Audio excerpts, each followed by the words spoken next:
কোনো শর্ত ছাড়া এবং সমমর্যাদার ভিত্তিতে সম্পর্ক হলে প্রধানমন্ত্রী তারেক রহমান ভারত সফরে যাবেন, এমন মন্তব্য করেছেন প্রধানমন্ত্রীর উপদেষ্টা ও বিএনপির স্থায়ী কমিটির সদস্য রুহুল কবির রিজভী আহমেদ। বুধবার সকালে স্বেচ্ছাসেবক দলের ৪৬তম প্রতিষ্ঠা বার্ষিকী উপলক্ষে বিএনপির প্রতিষ্ঠাতা শহীদ রাষ্ট্রপতি জিয়াউর রহমান এবং সাবেক প্রধানমন্ত্রী দেশনেত্রী বেগম খালেদা জিয়ার সমাধিতে শ্রদ্ধা জানানো শেষে সাংবাদিকদের এক প্রশ্নের জবাবে তিনি এ মন্তব্য করেন। রিজভী বলেন, বাংলাদেশ একটি স্বাধীন সার্বভৌম দেশ। সমমর্যাদার ভিত্তিতে সবার সঙ্গে বন্ধুত্ব হবে, অন্য কিছু নয়। গণতন্ত্রের চর্চা ও অনুশাসন বাস্তবায়ন করা বর্তমান সরকারের লক্ষ্য উল্লেখ করে তিনি জানান, সারা দেশে প্রায় ৩ কোটি গাছ রোপণ এবং ১,০০০ কিলোমিটার খাল খনন ইতিমধ্যে হয়ে গেছে।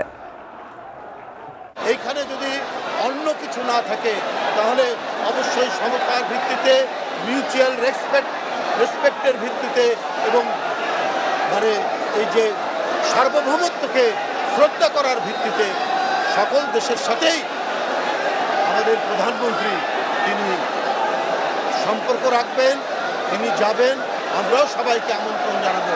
কিন্তু ভিতরে যদি কোনো শর্ত থাকে তাহলে সেই শর্ত দিয়ে কখনো বন্ধুত্ব হয় না।